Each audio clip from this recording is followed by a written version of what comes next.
Kungani-ke lezi ey'thuka uNkulunkulu izinto zihambe ngale ndlela le ey'funa ngayo, bese kuthi lezi ezimkhonza kuze kusekuseni zize zilale khona. Hhayi, uthole ukuthi cha, angathi akuhambanga kahle. Ile nto yokuthi ngayichaza le nto ngathi mina, hhayi baba, Lord is law. Uyabona ukuthi umthetho uyawuthuka noma uwuthuka, awunandaba umthetho naleyo nto. Ubheke ukuthi uwuphule nje kuphela wena, bese uyakubona ukwabona uSawula. Uyabona umthetho wala eSouth Africa ngisho ungawuthuka kanjani, uthi ubheda kabi, uyacindezela, usho yonke into othanda ukuyisho. Hhayi, kunalokho nje uwena ozocindezeleka ngoba uzofila bad, kodwa wena uphule phela khona uzobona ukuthi kuzohamba kanjani. Ngisho uNkulunkulu bengamthuka bembize ngaphansi kwey'keti kanina benze noma yini abathanda ukuyenza, phela bona babheke into eyodwa ukuthi baphiliswa zinqumo zabo. Yileyo nto nje, baphiliswa zinqumo zabo ngoba phela ba-aligna with i-law of nature. This is one of the reasons uthola ukuthi labantu elisinena labhedi abasonti bathuka uNkulunkulu, uthola ukuthi nje hayi no, balala nje njengey'ngane ebusuku and izinto kubuka ngazuthi bazi-remote control. Kodwa wena muntu kuba ngathi hhayi u-against wena. Ngizokutshela-ke ngalesi sikhathi ubingelelo changes akasho ukuthi kungenzeka noma yini noma inini noma kanjani kunoma ubani, ngoba impilo ayisiyona into ocabanga ukuthi iyona. Possibilities are infinite in the universe. Your own consciousness is your own limitation. Kukude lapho esisuka khona futhi kukude lapho esiya khona. Beka phansi umoya ungatatazeli, yabona. Yabona mfethu, umthetho awunandaba nayo yonke loo nto. Into eyenzekalayo nje ile ukuthi bona ngesikhathi belokhu benihleka la bephinda bethuka uNkulunkulu, yabo. Lokhu wena okubiza ngoNkulunkulu bayazi bona ukuthi uNkulunkulu wakho loyo. It has nothing to do with them ngoba umuntu nomuntu noNkulunkulu wakhe. Ijulile-ke lo nkulumo ukuthi thini, kodwa umuntu nomuntu noNkulunkulu wakhe, and uNkulunkulu wakho uzoseva wena, uzodansela esakho isiginci. Ngeke mina ngidansele isiginci soNkulunkulu wakho. That is why uNkulunkulu wakho kumele adile nawe nowami adile nami based on my actions. Ngayizwa lona bona-ke ngoba bayazi ukuthi baguqa kowabo uNkulunkulu. Mangithi baguqa ngiqonda ukuthi le nto ade ngisho ukuthi bona baphila ngokwey'nqumo nangokwey'miso zabo, yezo. So nina nivele nifile bad-ke, nifila bad ukuthi bayamthuka. Uthola ukuthi yabo nje bethuka nje, hhayi nanokuthi bathuka uNkulunkulu wakho, uwe oba uSinderella. Wena noNkulunkulu wakho uphendule yakhe imithandazo ngeyakhe indlela, awungene ekutheni nomunye umuntu uthini. Kodwa ngokwe-law, yabona le nto abasese beyi-aplya kwena, mawethuka uNkulunkulu wakho wena bese uphatheka kabi. Ngokwe-law of gender, umthetho loyo, sebe-alterishe your state of mind or your frequency.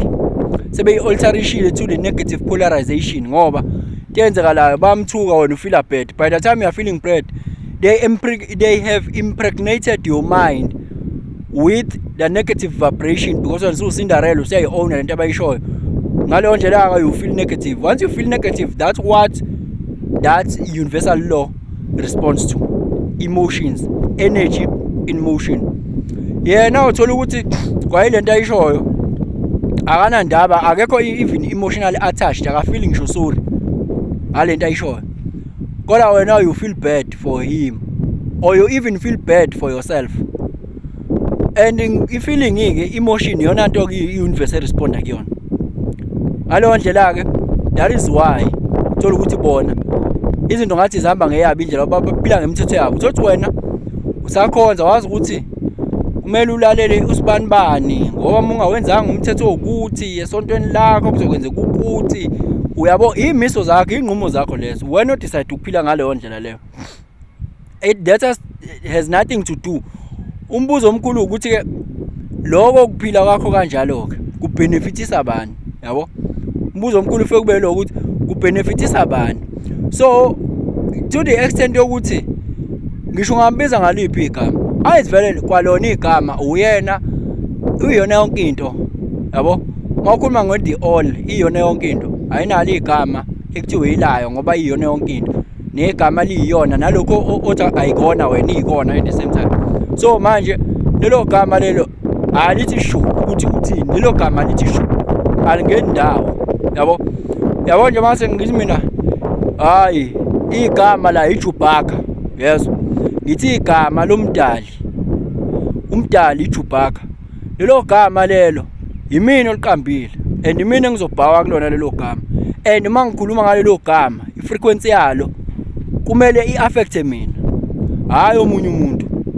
Ifrequency yalelo gama kumele iaffecte mina ngobe yimi engazi ukuthi lisho ukuthini. Yabo manje uma ngathi Jubhaka mina ngiyazi lonto isho ukuthini, izoba na emotional attachment, kodwa akusho ukuthi ngempela umdali uJubhaka, akusho lokho. Ingoba mina ngikholiwe yilokho futhi yimi odecide lokho. Ngaleli gama elithi uNkulunkulu ke nina nivumelene collectively ukuthi nizobiza le energy noma lento engaziwa nizoyibiza ngalelo gama, kodwa hayi ukuthi igama la mangidecide mina ukuthi akuyona uNkulunkulu kwayena lo, nisikhulumela ngenye into nje nini. Lo nto leyo it speaks to me and it's not gonna do any harm because it speaks to me. Mina subconscious mind yami ngikhiphile lento ukuthi le energy nina niyibize ngoNkulunkulu, ngikhiphile lokho. Yinini nazi ukuthi nikhuluma ngani, so don't it will speak to you. Mawuthi uNkulunkulu ukuthi wena ukhuluma ngani, it will speak to you. So that is why I say umuntu nomuntu uNkulunkulu wakhe, in that sense ukuthi wena ithini into yakho, ngoba wena yabona indlela ejule ngayo lento, khona indawo la zonke izinto zireporta khona, yes, bese wakhona oNkulunkulu noma uNkulunkuluwana ke lokho engikhuluma ngakho kokusave umuntu nomuntu noma igroup negroup. Nina group nibelievela kulokho ukuthi izinto zenu zizohamba kanje, kodwa khona i-headquarters la izinto zireporta khona zonke. oNkulunkulu noma uyiHindu noma uyiChristian noma umZulu noma uyini, la zireporta khona universally, yes. So imithetho i-universal, kodwa i-application yayo i-personal, i-contextual futhi. Uyayizwa loo nto? Akufanwana. Wena buka indlela yakho, phila ngokweyimiso zakho nakweyinqumo zakho. Futhi nanko omunye umthetho la, uthola ukuthi labantu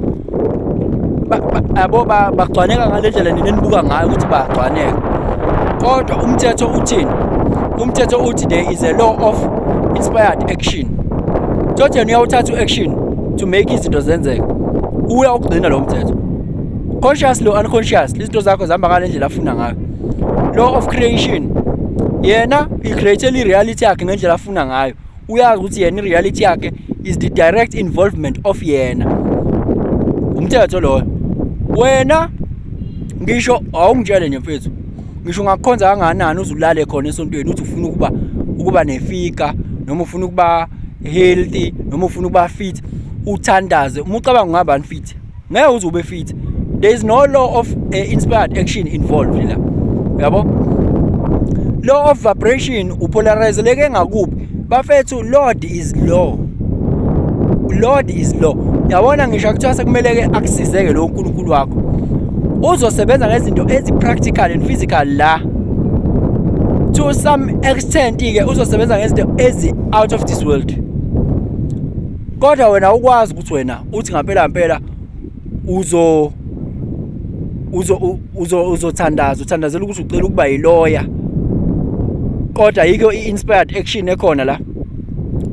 Wena uthola ukuthi isimo hleli kusona isona lesi sikwenza ukuthi ugcina u-reluctant and stagnant nje isimo sakho, ngenxa ukuthi vele awusena motivation. Inkinga noma into eyi-challenge obhekene nayo isikupolarizile wena to the negative pole. Umthetho uthini ke lapho? Uthi umthetho uma usupolarize ke to the negative pole, negative thoughts, negative feeling, negative actions, negative results. Simple. Why? Because when you believed and polarized yourself, impregnated yourself, good, the situation is above you. So you have impregnated yourself. Here comes the baby, you have been overcome by each and every situation in your life. Yabo? Ngoba kunani? Kune law of compensation. Ethini? Wena even izimo ifika, you need to polarize yourself and look ahead to a desired reality. Ukhohlwe lento la. In due course, izinto izolokunje zizomanifesta ngale ndlela ofuna ngayo. Ngobani? That is a law of rhythm. Impilo ayihlezi kunika ubuhlungu kuphela futhi ayihlezi kunika ukujabula kuphela. Kinga abantu bayakhohlwa yilokho. Lord is law. Phumani ke kulento ukupersonalize uNkulunkulu.